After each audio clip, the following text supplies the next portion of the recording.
আসসালামু আলাইকুম, স্বাগত জানাচ্ছি চ্যানেল আই সংবাদে। আমি রিদিতা রাজা। শুরুতেই জানিয়ে দিচ্ছি ফ্রেশ প্রিমিয়াম টি সংবাদ শিরোনাম। নির্বাচন নিয়ে বাংলাদেশের সঙ্গে সৃষ্ট আস্থার সংকট পুনরুদ্ধার করতে চায় যুক্তরাষ্ট্র। ঢাকায় ডোনাল্ড লুয়ের দৌড়ঝাঁপ। জলবায়ু পরিবর্তন মোকাবেলায় যৌথভাবে কাজ করবে বাংলাদেশ ও যুক্তরাষ্ট্র। নাসার আবহাওয়ার তথ্য বিনামূল্যে ব্যবহারে আলোচনা। নারী শিশুদের জনসম্পদে রূপান্তরে অর্থায়নের জন্য আন্তর্জাতিক মহলকে আহ্বান। বাস্তুচ্যুত রোহিঙ্গা ও ফিলিস্তিনিদের স্বাস্থ্যসেবা নিশ্চিতে প্রধানমন্ত্রীর তাগিদ। উপজেলা নির্বাচনে প্রাথমিক ও গণশিক্ষা প্রতিমন্ত্রীর ভাইয়ের প্রার্থিতা বাতিল। প্রকাশ্যে ভোট দেওয়ায় ক্ষমা চাইলেন বরিশাল ৬-এর এমপি।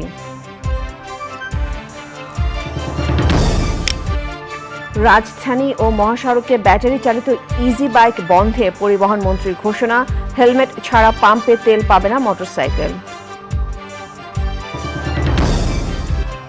এবং টি-20 বিশ্বকাপ অভিযানের আগে বাংলাদেশ দলে ফটো সেশন। কোচ ও অধিনায়কের প্রাথমিক লক্ষ্য সুপার 8।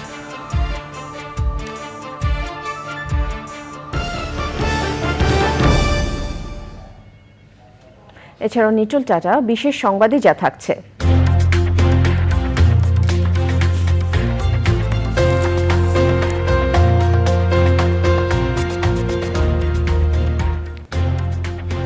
জলবায়ু পরিবর্তন মোকাবেলায় যুক্তরাষ্ট্রের সাথে ইবিএল এর অ্যাওয়ার্ড চালুর উদ্যোগের খবর।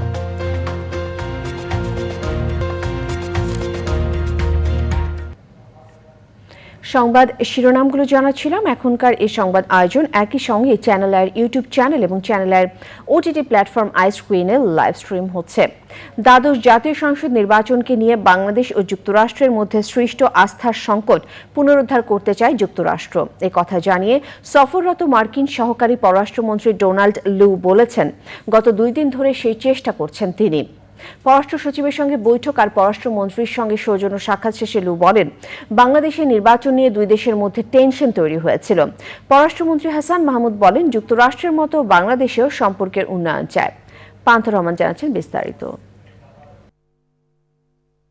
সফরের দ্বিতীয় দিন বুধবার রাষ্ট্রীয় অতিথি ভবন পদ্মায় পররাষ্ট্র সচিব মাসুদ বিন মোমেনের সঙ্গে দ্বিপাক্ষিক বৈঠক শেষে বিকেলে পররাষ্ট্রমন্ত্রী হাসান মাহমুদের সঙ্গে সৌজন্য সাক্ষাৎ করেন সফররত মার্কিন সহকারী পররাষ্ট্রমন্ত্রী ডোনাল্ড লু।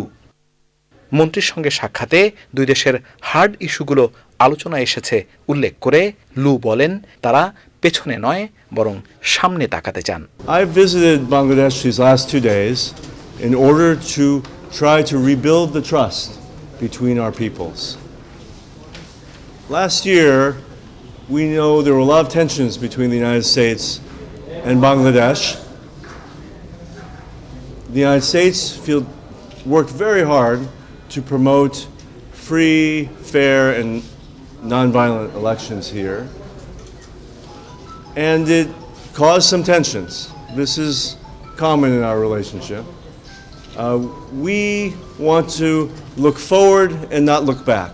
নতুন বিনিয়োগ, যুক্তরাষ্ট্রে আরও বেশি শিক্ষার্থীর পড়তে যাওয়ার সুযোগ ছাড়াও দুর্নীতি দমনে বাংলাদেশকে সহযোগিতার প্রস্তাব দিয়েছেন ডোনাল্ড লু।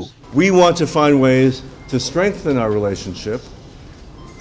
And so I spoke to the minister today about working on the hard things in our relationship. We have lots of hard issues. RAB sanctions. We have labor reforms. We have human rights and business climate reforms. পরে পররাষ্ট্রমন্ত্রী সাংবাদিকদের জানান, আলোচনা হৃদ্যতাপূর্ণ ও ইতিবাচক হয়েছে। তাদের একটি প্রতিষ্ঠান আছে ডিএফসি, ডেভেলপমেন্ট ফিন্যান্স কর্পোরেশন, সেখান থেকে বাংলাদেশকে অর্থায়ন করতে চায়। তারা আমাদেরকে অ্যাসিস্ট করতে চায় যাতে আমাদের ট্যাক্সেশন সিস্টেমটাকে আধুনিকায়ন করা যায়। র্যাব স্যাংশন নিয়ে এইটুকু আলোচনা হয়েছে যে দেখো, র্যাব স্যাংশন যেটি হয়েছিল, র্যাবের কিছু ব্যক্তিবিশেষের উপর যে স্যাংশন হয়েছিল সেটি আমাদের সম্পর্কের ক্ষেত্রে প্রভাব তো ফেলেছিল। দীর্ঘ প্রক্রিয়ার মাধ্যমে সেটি হয়েছিল। সেই উইথড্রয়ালের প্রক্রিয়াটাও একটু লম্বা। এই নির্বাচন নিয়ে কোনো আলোচনা হয়নি। তারা আমাদের সম্পর্ককে বিস্তৃত গভীর করতে চায়, আমরাও করতে চাই। এবং সেই লক্ষ্য নিয়ে এই সফরে তিনি এসেছেন। শ্রমনীতি সংশোধন সাপেক্ষে যুক্তরাষ্ট্র জিএসপি সুবিধা ফিরিয়ে দিতে চায় বলেও জানান মন্ত্রী। পান্থুর রহমান, চ্যানেল আই, ঢাকা। জলবায়ুর নেতিবাচক পরিবর্তন মোকাবেলায় যৌথভাবে কাজ করবে বাংলাদেশ ও যুক্তরাষ্ট্র। স্মার্ট কৃষি অভিযোজনে অর্থায়ন ও প্রযুক্তি বিনিময় সহ টেকসই উন্নয়নে সার্বিক সহায়তা দেওয়ার প্রতিশ্রুতি দিয়েছেন মার্কিন সহকারী পররাষ্ট্রমন্ত্রী ডোনাল্ড লু। পরিবেশ, বন ও জলবায়ু পরিবর্তন বিষয়ক মন্ত্রীর সঙ্গে তার বৈঠকে এসব বিষয়ে আলোচনা হয়েছে। মন্ত্রী জানিয়েছেন, অতীত নয়, ভবিষ্যৎ নিয়ে আলোচনা করেছে দুই দেশ। রফিকুল বাশারের রিপোর্ট। বাংলাদেশ সফরের দ্বিতীয় দিনে মার্কিন সহকারী পররাষ্ট্রমন্ত্রী ডোনাল্ড লু জলবায়ু মোকাবেলায় বাংলাদেশের সাথে একযোগে কাজ করার প্রতিশ্রুতি দিয়েছেন। সচিবালয়ে পরিবেশ, বন ও জলবায়ু পরিবর্তন মন্ত্রীর সঙ্গে তার দীর্ঘ বৈঠকে জলবায়ু পরিবর্তন মোকাবেলায় বিভিন্ন দিক নিয়ে আলোচনা হয়। ফলপ্রসূ আলোচনা হয়েছে বলে বৈঠক শেষে জানান ডোনাল্ড লু। I had a wonderful discussion with the Honorable Minister. We share a lot of values in wanting to protect the environment. We're excited about the cooperation we're doing in the space of climate change, and we're doing much more in the future. জলবায়ু পরিবর্তন মোকাবেলায় যুক্তরাষ্ট্র বাংলাদেশের পাশে থাকবে।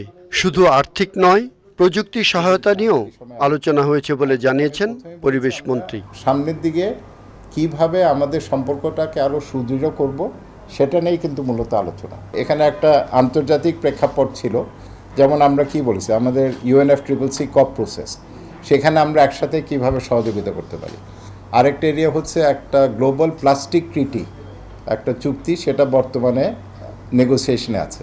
সেখানেও বাংলাদেশ এবং America, যদি আমাদের পজিশন একই হয়, সেখানে আমরা কিভাবে কাজ করতে পারি। হিমালয় পর্বতে সেখানে যদি বরফ গলে, ওই পানিটা বাংলাদেশে কবের মধ্যে এসে পৌঁছাবে, বা আমার সমুদ্র পৃষ্ঠের উচ্চতা কি হচ্ছে, বা বন কোন জায়গায় উজাড় হচ্ছে।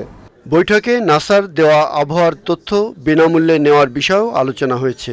হিমালয়ের বরফ গলে যাওয়া, বন উজাড় হওয়া, সমুদ্রের পানির উচ্চতা বাড়া ও দূষণসহ বিভিন্ন তথ্য পাওয়া যাবে নাসার কাছ থেকে। Rafiqul Bashar, channel I, Dhaka. বিশ্বের বিপুল সংখ্যক নারী শিশুর জন্য শিক্ষা, স্বাস্থ্য ও মৌলিক অধিকার নিশ্চিত করে তাদের জনসম্পদে রূপান্তরিত করার উপর জোর দিয়ে আন্তর্জাতিক সম্প্রদায়কে এ খাতে অর্থায়নের আহ্বান জানিয়েছেন প্রধানমন্ত্রী শেখ হাসিনা। জনসংখ্যাগত বৈচিত্র্য ও টেকসই উন্নয়ন বিষয়ে বৈশ্বিক সংলাপের উদ্বোধনীতে প্রধানমন্ত্রী বলেন, মিয়ানমার থেকে বাস্তুচ্যুত রোহিঙ্গা ও ফিলিস্তিন জনগোষ্ঠীর জন্য চিকিৎসা ও স্বাস্থ্যসেবা নিশ্চিত করতে কার্যকর ভূমিকা রাখতে হবে। নীলাদ্রি শেখর রিপোর্ট। বাংলাদেশে রয়েছে সফল পরিবার পরিকল্পনার দৃষ্টান্ত, দারিদ্র্য হ্রাস, অর্থনৈতিক প্রবৃদ্ধি অর্জন, নারী ও শিশু মৃত্যুহার কমানো, শিক্ষার বিস্তার, নারী ক্ষমতায়নের মতো বহুবিধ অর্জন। জনসংখ্যা ও উন্নয়ন বিষয়ক আন্তর্জাতিক সম্মেলন ICPDর 30 বছর পূর্তি উদযাপনে জাতিসংঘের আয়োজনে জনসংখ্যাগত বৈচিত্র্য ও টেকসই উন্নয়ন বিষয়ে বৈশ্বিক সংলাপে বাংলাদেশের এসব অর্জনের কথাই উঠে আসে। দুদিনের সংলাপের উদ্বোধনীতে যোগ দিয়ে প্রধানমন্ত্রী তার সরকারের সময়ে নারী ও শিশুর উন্নয়নে নেওয়া পদক্ষেপগুলো তুলে ধরার পাশাপাশি নিপীড়িত জনগোষ্ঠীর দিকে দৃষ্টি দিতে আন্তর্জাতিক সম্প্রদায়ের প্রতি আহ্বান জানান। সংঘাত ও রাজনৈতিক কারণে উপদ্রুত বাস্তুচ্যুত জনগোষ্ঠীর দিকে মনোযোগ দেওয়াও অত্যন্ত জরুরি বলে আমি মনে করি। এ প্রসঙ্গে উল্লেখ করতে চাই, বাংলাদেশে আশ্রয় নেওয়া মিয়ানমার থেকে জোরপূর্বক উচ্ছেদকৃত রোহিঙ্গা জনগোষ্ঠী এবং ইসরায়েলের গণহত্যা ও আগ্রাসনের ফলে নিপীড়িত ফিলিস্তিনি জনগণের কথা। বিশেষ করে বিপুল সংখ্যক নারী ও শিশু ফিলিস্তিনে আজ প্রয়োজনীয় চিকিৎসা ও স্বাস্থ্য সেবা থেকে বঞ্চিত। প্রতিনিয়ত জীবন মৃত্যুর সঙ্গে তারা লড়াই করছে। আমি আশা করি জাতিসংঘ সহ অন্যান্য আন্তর্জাতিক সংস্থা সেখানে সকলের জন্য, বিশেষ করে নারী ও শিশুর জন্য প্রয়োজনীয় স্বাস্থ্য সেবা নিশ্চিত করতে আরও কার্যকর ভূমিকা পালন করবে। আমরা যুদ্ধ চাই না, শান্তি চাই। কাজে এই সমস্ত সংঘাত বন্ধ হোক, সেটাই আমরা কামনা করি। প্রধানমন্ত্রী বলেন, জনসংখ্যার সুষ্ঠু ব্যবস্থাপনা টেকসই উন্নয়ন লক্ষ্যমাত্রা অর্জনের নিয়ামক হিসেবে কাজ করে।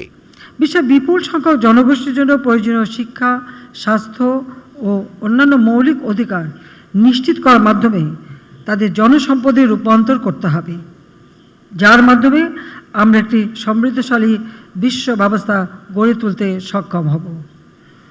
এ লক্ষ্যে সার্বজনীন স্বাস্থ্য সেবা, বিশেষ করে মা ও শিশু স্বাস্থ্য সেবা খাতে আন্তর্জাতিক অর্থায়নের পরিমাণ ও সহজ প্রাপ্যতা নিশ্চিত করার জন্য উন্নয়ন সহযোগী ও আন্তর্জাতিক আর্থিক প্রতিষ্ঠানগুলোর আরও আন্তরিক হতে হবে।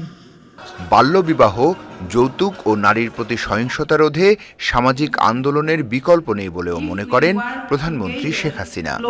Niladri Shekhar, channel I, Dhaka. উপজেলা নির্বাচনে আচরণবিধি লঙ্ঘন করে প্রকাশ্যে ভোট দেওয়ায় ইসির কাছে ক্ষমা চাইলেন বরিশাল ৬ আসনের এমপি হাফিজ মল্লিক। অপরদিকে আচরণবিধি ভঙ্গ করায় প্রাথমিক ও গণশিক্ষা প্রতিমন্ত্রী রোমানা আলীর ভাইয়ের প্রার্থিতা বাতিল করেছে নির্বাচন কমিশন। সেই সাথে গোপালগঞ্জে নির্বাচন পরবর্তী সহিংসতায় হতাহতের ঘটনা তদন্তের নির্দেশ দিয়েছে ইসি। সোমা ইসলামের রিপোর্ট। ৪ দফা উপজেলা ভোটের প্রথম দফা শেষ হচ্ছে ৮ মে, পরের দফা ২১শে মে। কিন্তু ভোটকে কেন্দ্র করে প্রার্থীদের চলছে নির্বাচনী আইন ভাঙার প্রবণতা। তবে ছাড় দিচ্ছে না ইসি। প্রথম দফার ভোটে জামালপুরের সরিষাবাড়ির একজন প্রার্থীর প্রার্থিতা বাতিল করে নির্বাচন কমিশন। এ দফা গাজীপুরের শ্রীপুর উপজেলায় নির্বাচনী আইন ভাঙার অপরাধে চেয়ারম্যান প্রার্থী জামিল হোসেন দুর্জয়ের প্রার্থিতা বাতিল করেছে নির্বাচন কমিশন। দুর্জয় প্রাথমিক ও গণশিক্ষা প্রতিমন্ত্রী রোমানা আলীর আপন ভাই। গাজীপুর জেলা শ্রীপুর উপজেলা পরিষদ নির্বাচনে চেয়ারম্যান প্রার্থী জনাব মোহাম্মদ জামিল হাসান, ওনার শুনানি তাকে শোকজ করা হয়েছিল। ওনার শুনানি শেষে প্রতিদ্বন্দ্বী প্রার্থী জনাব মোহাম্মদ জামিল হাসান প্রতীক ঘোড়া, তার বিরুদ্ধে উত্থাপিত অভিযোগ কমিশন দেখেছে, বক্তব্য শুনেছেন, সকল বিষয় বিবেচনা করে তার প্রার্থিতা বাতিল করা হয়েছে। অপরদিকে গোপালগঞ্জে নির্বাচন পরবর্তী সহিংসতায় একজনের গুলিবিদ্ধ হয়ে মৃত্যুসহ ৮ জনের গুলিবিদ্ধ হওয়ার ঘটনা তদন্তে ওসি, ডিসি, এসপি সহ রিটার্নিং কর্মকর্তাকে নির্দেশ দিয়েছে নির্বাচন কমিশন। ৮ মে বাকেরগঞ্জ উপজেলা ভোটে বরিশাল ৬ আসনের এমপি গোপন কক্ষে ভোট না দিয়ে প্রকাশ্য ভোট দিয়ে নির্বাচনী আইন ভঙ্গ করায় ইসির তলবে কমিশনে গিয়ে ক্ষমা চেয়েছেন। উনি বিষয়টা দেখেছেন, উনি ভুল স্বীকার করেছেন, লজ্জিত হয়েছেন এবং নিঃশর্ত ক্ষমা প্রার্থনা করেছেন এবং ভবিষ্যতে এ ধরনের কাজ করবেন না বলে অঙ্গীকার করেছেন। দ্বিতীয় দফায় ১৫৭ উপজেলায় ভোট হবে ২১শে মে। সোমা ইসলাম, চ্যানেল আই, ঢাকা। প্রধানমন্ত্রী শেখ হাসিনার সঙ্গে সৌজন্য সাক্ষাৎ করেছেন জাতিসংঘের জনসংখ্যা তহবিল এবং জাতিসংঘের অধীনস্থ সংস্থার নির্বাহী পরিচালক ডক্টর নাতালিয়া কানেম। সাক্ষাতে শিশু ও মাতৃমৃত্যুর হার, প্রজনন স্বাস্থ্য, বাল্যবিবাহ ও বালিকা শিক্ষা সহ বিভিন্ন বিষয়ে আলোচনা হয়েছে। প্রধানমন্ত্রী শেখ হাসিনা বলেন, জলবায়ু পরিবর্তনের প্রভাব মোকাবেলায় তার সরকারের পদক্ষেপ অনুসরণ করে দরিদ্র ও প্রান্তিক জনগোষ্ঠী এখন স্বাভাবিক জীবনযাপন করছে। সেই সাথে শিশু ও মাতৃমৃত্যুর হার কমাতে বাংলাদেশ সফলতা অর্জন করেছে বলে উল্লেখ করেন সরকার প্রধান। সাক্ষাৎকালে পররাষ্ট্রমন্ত্রী ডক্টর হাসান মাহমুদ, স্বাস্থ্য প্রতিমন্ত্রী রোকেয়া সুলতানা, পররাষ্ট্র সচিব মাসুদ বিন মোমেন সহ অন্যরা উপস্থিত ছিলেন। সড়ক পরিবহন ও সেতুমন্ত্রী ওবায়দুল কাদের বলেছেন, রাজধানীর বাইরে মোটরসাইকেলের শৃঙ্খলা নেই, তাই সারা দেশে হেলমেট ছাড়া কোনো মোটরসাইকেলে তেল দেওয়া হবে না। রাজধানীতে বিআরটিএর প্রধান কার্যালয়ে সড়ক পরিবহন উপদেষ্টা পরিষদের বৈঠকে মন্ত্রী বলেন, জরুরি পরিষেবা ছাড়া কোনো গাড়িতে হুটার ব্যবহার করা যাবে না। সে সময় সড়ক পরিবহন ও শ্রমিক ফেডারেশনের সভাপতি শাহজাহান খানের প্রস্তাব অনুযায়ী ফিটনেসবিহীন গাড়ির বিরুদ্ধে মামলা বা ডাম্পিং না করে ধ্বংস করার সিদ্ধান্ত হয়। এছাড়াও রাজধানী এবং মহাসড়কে ব্যাটারি চালিত ইজি বাইক বন্ধের কথা বলা হয়েছে বৈঠকে।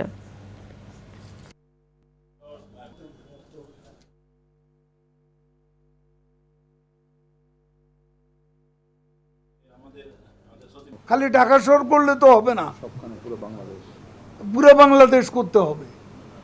নো হেলমেট নো ফুয়েল, এই নীতিতে আমরা যাব, এটা একটা সিদ্ধান্তই আমরা নিলাম। আমার কোনো প্রোটেকশন গাড়িতে হুটার বাজানো হয় না, কোনো অবস্থাতেই না। ঢাকায়ও হয় না, ঢাকার বাইরে গেলেও। জরুরি সেবা ছাড়া হুটার বাজানো একেবারেই নিষেধ। সোমালি জলদস্যুদের কবলে পড়া বাংলাদেশি জাহাজ এমডি আবদুল্লাহকে জিম্মি করে শুরুতে ফাঁকা গুলি ছুড়ে দস্যুরা। নাবিকদের কাছ থেকে কেড়ে নেওয়া হয় মোবাইল ফোন ও সাথে থাকা ডলার। মঙ্গলবার দেশে ফেরা জাহাজটির চিফ অফিসার ও এক নাবিকের সাথে কথা বলে রিপোর্ট করছেন পরাগাজিম। সোমালি জলদস্যুদের হাতে জিম্মি হওয়ার 2 মাস পর মঙ্গলবার দেশে ফিরে আসেন এমভি আবদুল্লাহর 23 নাবিক।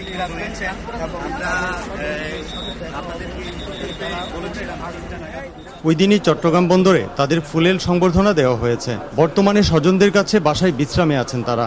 এরই মধ্যে চ্যানেল আইকে ওই ঘটনার রোমহর্ষক বর্ণনা দিচ্ছিলেন জিম্মি জাহাজের চিফ অফিসার আতিকুল্লাহ খান। ওরা ভাঙচুর করে বিভিন্ন জায়গায়। মূল পাইরেটস 12 জন ছিল। ইশারা ইঙ্গিতে প্রথম দিকে হ্যান্ডেল করছিলাম, তো আনলেস যতক্ষণ ওই ইন্টারপ্রেটারটা আসলো, ইন্টারপ্রেটারটা ও খুব ভালো ইংরেজি বলতে পারতো। যেমন আমরা ঈদের নামাজটা পড়ার জন্য ওকে রিকোয়েস্ট করেছি, ও আবার ওদের যে পাইরেটসদের যে কমান্ডার থাকে তাকে যে বুঝাইছে যে তাদের ভয় দেখানোর পাশাপাশি লুটপাটও করা হয়, বলছিলেন নাবিক আইনুল হক। ক্যাশ পকেট মানি যা পাইছে নিয়ে নিছে ইনস্ট্যান্ট। পার্সোনাল যোগাযোগ না, জাহাজের যোগাযোগ কোনো সমস্যা নেই। পার্সোনাল যোগাযোগ ওয়াইফাই ছিল, কিন্তু আমার মোবাইল নামে কিভাবে যোগাযোগ করবো। তবে মুক্তিপণ কত ডলার দেওয়া হয়েছিল সে বিষয়টি খোলাসা করে জানাতে চাননি 2 নাবিক। ওদের গ্রুপে আবার সমস্যা থাকতো, মানে ওরা চাইতো যে একজনের, আমরা তো ওদের কাছে কি বলবো শিকার টাইপসের, একজনের শিকার আরেকজন নিয়ে যাওয়ার মতো ব্যাপারগুলো ছিল। চারিদিক থেকে এত অস্ত্র নিয়ে আপনাকে মাঝখানে দাঁড়িয়ে করে রাখছে। ওই টাইমে আসলে আপনার দেখছি একটা প্লেন গেছে এতটুকু, কি ফেলছে না ফেলছে কি ছিল ওই জন্য।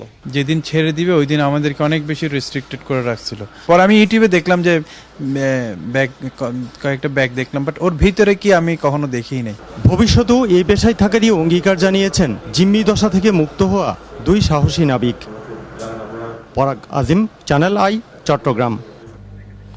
টি-20 বিশ্বকাপ খেলতে মধ্যরাতে ঢাকা ছাড়ছে বাংলাদেশ ক্রিকেট দল। প্রস্তুতি ও দল নির্বাচন নিয়ে সন্তুষ্ট হেড কোচ হাতুরু সিংহের অধিনায়ক নাজমুল শান্ত। যুক্তরাষ্ট্রের সিরিজ ও প্রস্তুতি ম্যাচে না হলেও মূল বিশ্বকাপের প্রথম থেকে তাসকিনকে পাওয়ার প্রত্যাশা টিম ম্যানেজমেন্টের। সুপার 8-এ খেলাই প্রাথমিক লক্ষ্য বাংলাদেশের। আদিল আহমেদ শানের রিপোর্ট। বিশ্বকাপ খেলতে ঢাকা ছাড়ার আগে অফিসিয়াল কয়েক ধাপে টাইগারদের সঙ্গে ফ্রেমবন্দি হন যুব ও ক্রীড়ামন্ত্রী এবং বিসিবি সভাপতি নাজমুল হাসান এমপি। এরপরই কোচ ও ক্যাপ্টেনের সংবাদ সম্মেলন। মূল ইস্যু সাইফুদ্দিন ও তাসকিন। পেসার তানজিম সাকিবের প্রতি আস্থা এবং তাসকিনকে নিয়ে মূল বিশ্বকাপ শুরুর প্রত্যাশা টাইগারদের। এখন পর্যন্ত আশাই করছি না যে তাসকিন থাকবে না। আমরা আশা করছি যে তাসকিন সুস্থ হয়ে যাবে, প্রথম ম্যাচ থেকে অ্যাভেলেবেল থাকবে। দুজনই খুব ক্লোজ ছিল, সো আমাদের কাছে সাইফুদ্দিনের বিষয়টা থেকে সাকিবের ওপর একটু কনফিডেন্টটা বেশি মনে হয়েছে। ওভারঅল প্যাকেজ যদি আমরা চিন্তা করি, ব্যক্তিগত পারফরমেন্স ধারাবাহিক না হলেও জিম্বাবুয়ে সিরিজ দিয়ে ভালো প্রস্তুতি হয়েছে জানিয়েছেন হেড কোচ। যুক্তরাষ্ট্র ও গায়ানার উইকেটে বিভিন্ন চ্যালেঞ্জ থাকলেও প্রাথমিক পর্যায়ে দ্বিতীয় রাউন্ডে খেলার লক্ষ্য হাতুরু সিংহের শিষ্যদের। চট্টগ্রামে ক্যাম্প দিয়ে প্রস্তুতি ভালো হয়েছে। জিম্বাবুয়ের সঙ্গে 5টা ম্যাচ দিয়ে বিভিন্ন পরিস্থিতিতে খেলেছি। সবারই প্রত্যাশা বড় কিছু করার, আমাদেরও তাই। প্রথম লক্ষ্য হচ্ছে গ্রুপ পর্ব পার করা, বাকিটা পরে দেখা যাবে। আইসিসির মেগা ইভেন্টে 200 রান না করেও ম্যাচ জেতার টোটকা আছে সাকিব শান্তদের। একদিনে এখন 200 করার প্ল্যান আমরা ব্যাটিং করতে পারবো না, এটা একটা লম্বা প্রসেস। আমাদের যে স্ট্রেংথ আছে, যদি 160 170 হয় আমাদের স্ট্রেংথ, আমরা সেটাই চেষ্টা করব। আমাদের ভালো দিন যেদিন যাবে, যদি ওই অপরচুনিটি থাকে, অবশ্যই আমরা 200 টার্গেটে ব্যাটিং করব। 21শে মে থেকে স্বাগতিক যুক্তরাষ্ট্রের বিপক্ষে 3 ম্যাচের টি-20 সিরিজ দিয়ে কন্ডিশনের সঙ্গে মানিয়ে নেওয়ার চ্যালেঞ্জ বাংলাদেশের। 1 ও 3রা জুন বিশ্বকাপের অফিসিয়াল প্রস্তুতি ম্যাচ ভারত ও আয়ারল্যান্ডের সঙ্গে। 2রা জুন মূল বিশ্বকাপের পর্দা উঠলেও 8 জুন শ্রীলঙ্কার বিপক্ষে ম্যাচ দিয়ে বিশ্বকাপ মিশন শুরু করবে team Tigers. Adil Ahmed Shan, channel I, Dhaka. সময় হলো বিরতি নেবার। বিরতির পর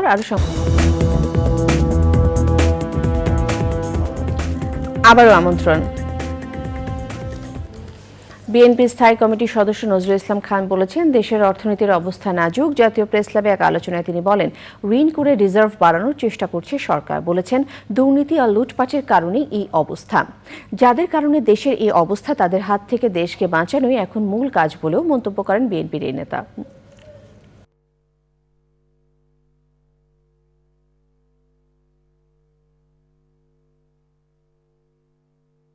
আমাদের রিজার্ভ কমছে। বাংলাদেশ ব্যাংকের রেফারেন্স দিয়ে বলা হচ্ছে যে তারা আশা করছে যে IMF এর পরের কিস্তিটা পেলে রিজার্ভটা কিছু বাড়বে।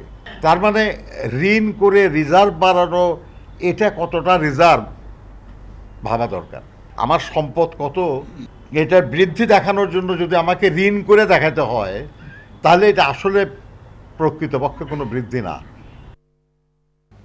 মুদ্রাস্ফীতি নিয়ন্ত্রণের জন্য আগামী বাজেটে সংকোচনমূলক মুদ্রানীতি গ্রহণ করার পাশাপাশি নিম্ন আয়ের মানুষের জন্য সুরক্ষার ব্যবস্থা করা না হলে গণ অসন্তোষ ঠেকানো যাবে না বলে মনে করেন অর্থনীতিবিদ অধ্যাপক এম আকাশ। রাজধানীতে সিপিবির আয়োজনে বাজেট ও গণমানুষের ভাবনা বিষয়ে গণসংলাপে মূল প্রবন্ধ উপস্থাপন করেন তিনি। আলোচনায় ঢাকা বিশ্ববিদ্যালয়ের আরও এক অধ্যাপক রাশেদ আল তিতুমির বলেন, মানুষ সঞ্চয় ভেঙে ব্যয় মেটাচ্ছে এবং সরকার রিজার্ভ থেকে খরচ করছে। কেন্দ্রীয় ব্যাংকের সাবেক গভর্নর ডক্টর ফরাসউদ্দিনের প্রকাশিতব্য বইয়ের উদ্ধৃতি দিয়ে এম আকাশ বলেন, ঋণ খেলাপি ও টাকা পাচারকারীদের কর ও আইনের আওতায় আনা না গেলে ব্যয় সংকোচন করা যাবে না। সম্মানিত বিদেশি অর্থ পাচারের সিংহভাগই মোহাম্মদ ফরাসউদ্দিন বলছেন, সিংহভাগই শতকরা 90% ঘটছে ব্যাংকিং চ্যানেলে। শুধু 2022-23 অর্থ বছরে ফিনান্সিয়াল ইন্টেলিজেন্স ইউনিট BIFU, এটা বাংলাদেশ ব্যাংকের একটা ইউনিট, তাদের হিসাবে 14,106টি সন্দেহজনক লেনদেনের তথ্য মিলেছে, যা আগের বছরের তুলনায় শতকরা 65% বেশি। বাংলাদেশের প্রথম বিদেশি বিশ্ববিদ্যালয় UCSI এর বাংলাদেশ ব্রাঞ্চ ক্যাম্পাস ও উন্নয়ন সমন্বয়ের যৌথ প্যানেল আলোচনা হয়েছে। সভায় বাংলাদেশ ও মালয়েশিয়ার উন্নয়ন যাত্রা, পারস্পরিক শিক্ষণীয় বিষয় ও উভয় দেশের অর্থনৈতিক প্রবৃদ্ধির গুরুত্বপূর্ণ বিষয় আলোচনা হয়। আয়োজনে ছিলেন মালয়েশিয়ার নেজেরি সেম্বিবাল রাজ্যের রাজপুত্র টুঙ্কু জাইন আল আবেদিন। এছাড়াও ছিলেন বাংলাদেশ ব্যাংকের সাবেক governor professor doctor Atiur Rahman, professor doctor SM Shamim Reza, মালয়েশিয়ার আইনজীবী ও রাজনীতিবিদ সৈয়দ হামিদ বিন সৈয়দ জাফর আল রাব, সংসদ সদস্য জারা জাবিন মাহবুব সহ অন্যরা।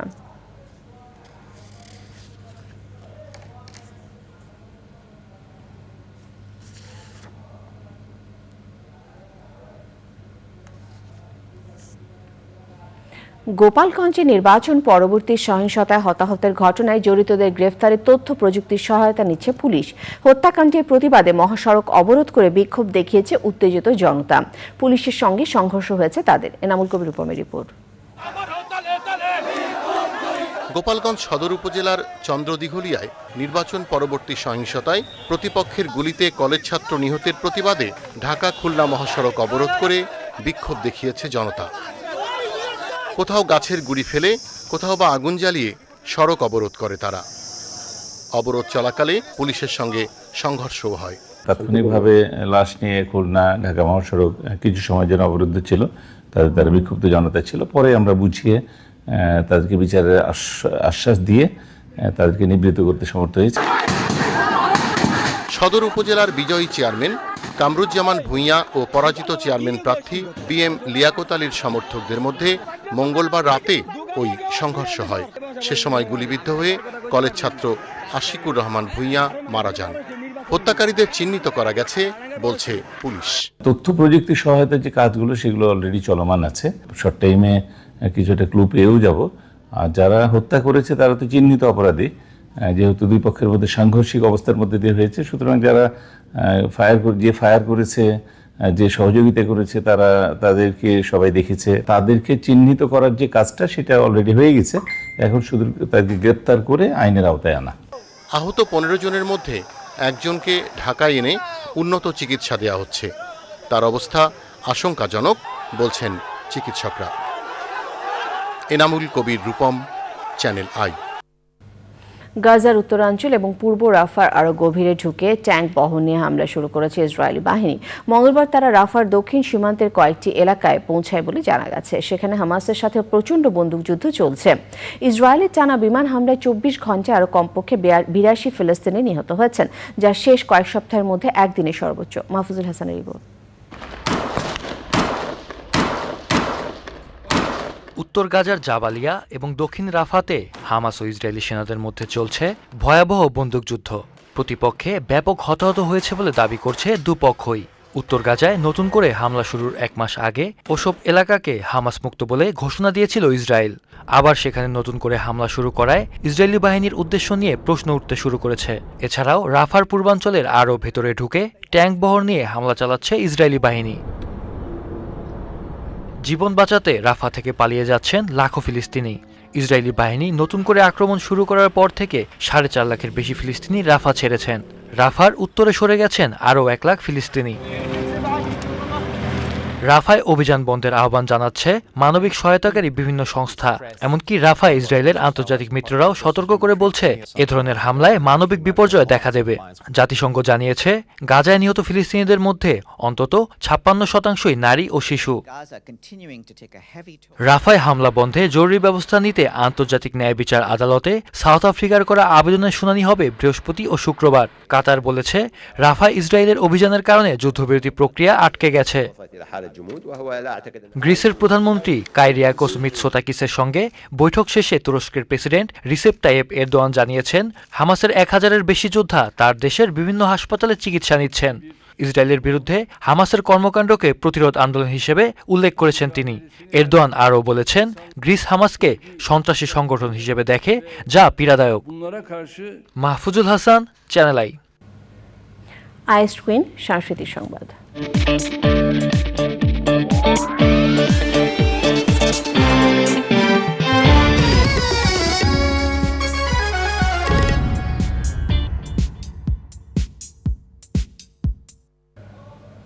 শেষ হলো কলের গান একাল সেকাল শীর্ষক বিশেষ প্রদর্শনী। জাতীয় জাদুঘরে 19 দিন ব্যাপী এই প্রদর্শনীর সমাপনী অনুষ্ঠানে the historical world of Shamim Aminur Rahman শীর্ষক তথ্যচিত্র প্রদর্শন করা হয়। বুধবার বিকেলে জাতীয় জাদুঘরের কবি সুফিয়া কামাল মিলনায়তনে সমাপনী অনুষ্ঠানে উপস্থিত ছিলেন স্থপতি ও ইতিহাস গবেষক শামীম আমিনুর রহমান, বাংলাদেশ জাতীয় জাদুঘরের মহাপরিচালক মোহাম্মদ কামরুজ্জামান সহ বরেণ্য ব্যক্তিবর্গ। অনুষ্ঠানে কলের গান একাল সেকালের বিশেষ ক্যাটালগের মোড়ক উন্মোচন করা হয়। আয়োজনে একক সঙ্গীত পরিবেশন করেন শিল্পী লুভা নাহিদ চৌধুরী। জাতীয় জাদুঘরের নলিনীকান্ত ভট্টশালী গ্যালারিতে 27 এপ্রিল থেকে শুরু হয় এই প্রদর্শনী।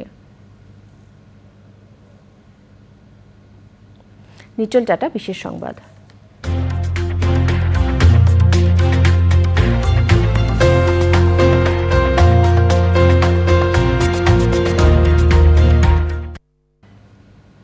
জলবায়ু অভিযোজনে ইস্টার্ন ব্যাংক পিএলসির সাথে একসাথে কাজ করবে মার্কিন স্টেট ডিপার্টমেন্ট। এ নিয়ে EBL climate change adaptation award চালু করা নিয়ে মার্কিন ডিপার্টমেন্ট অফ স্টেট এর সঙ্গে পার্টনারশিপ চুক্তি সই হয়েছে। মধ্য ও দক্ষিণ এশিয়া বিষয়ক মার্কিন assistant secretary of state Donald Lu নিয়েছেন জলবায়ু পরিবর্তন মোকাবেলায় কার্যক্রম এগিয়ে নিতে কাজ করবে তারা। আলিমার রাজ রিপোর্ট।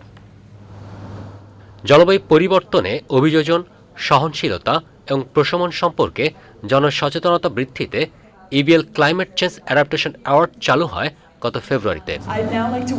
এরই অংশ হিসেবে জলবায়ু অভিঘাত মোকাবেলা কার্যক্রম এগিয়ে নিতে এবার যুক্ত হল মার্কিন department of state. The idea of the award is that we will honor individuals or corporations or NGOs who are doing exceptional work in that field in Bangladesh on climate change adaptation. And our hope is that by recognizing people who are doing great work, এর মাধ্যমে জলবায়ু পরিবর্তন অভিযোজন এবং প্রশমন উদ্যোগ সমর্থন ও প্রচারকারী বিভিন্ন corporate, উৎপাদনকারী প্রতিষ্ঠান, এনজিও এবং সংস্থাগুলোর প্রচেষ্টাকে স্বীকৃতি ও পুরস্কার দেওয়া হবে। This strategic partnership with the United States will be a great scope for us to learn international best practices in climate change crisis understanding and in financing projects. And this award particularly will initiate awareness on the environment and social issues. It is wonderful to be part of an event that celebrates how government and the private sector can try to be the answer, who are working right now here in Bangladesh to come up with innovative solutions to the climate crisis. এমন উদ্যোগে নবায়নযোগ্য জ্বালানি, জল সংরক্ষণ, টেকসই কৃষি, urban resilience, জীববৈচিত্র্য সুরক্ষা ও দুর্যোগ ব্যবস্থাপনায় আরও গতিশীলতা আসবে বলছেন সংশ্লিষ্টরা। আলিমাল রোজি, চ্যানেল আই, ঢাকা। এবারে কৃষি সংবাদ।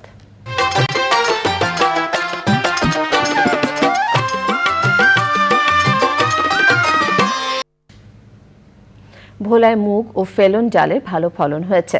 ডাল তোলা, শুকানো ও বীজ সংরক্ষণে কাজ করছেন কৃষক। অনুকূল আবহাওয়া ও পোকার আক্রমণ না হওয়ায় ডাল আবাদ করে বড় ধরনের সমস্যায় পড়তে হয়নি কৃষককে। কৃষি বিভাগ বলছে ভালো জাতের বীজ পাওয়া গেলে দেশের ডাল উৎপাদনে ভোলা বড় ভূমিকা রাখতে পারবে।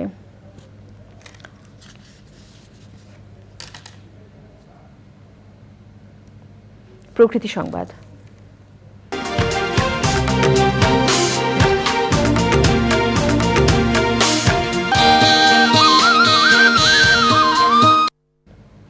দিনাজপুরে জনবসতি ও প্রাতিষ্ঠানিক দফতরের পাশে বিশাল ময়লার ভাগাড়। মেডিকেল বর্জ্য সহ ফেলা হচ্ছে সব ধরনের আবর্জনা। তীব্র দুর্গন্ধে বায়ু দূষণ যেমন বাড়ছে, তেমনি স্বাস্থ্য ঝুঁকির পাশাপাশি বিপর্যয়ের মুখে পড়েছে পরিবেশ প্রকৃতি। স্থানীয়রা এ বিষয়ে দ্রুত উদ্যোগ নেওয়ার দাবি জানালেও পৌর কর্তৃপক্ষ কোনো পদক্ষেপ নেয়নি।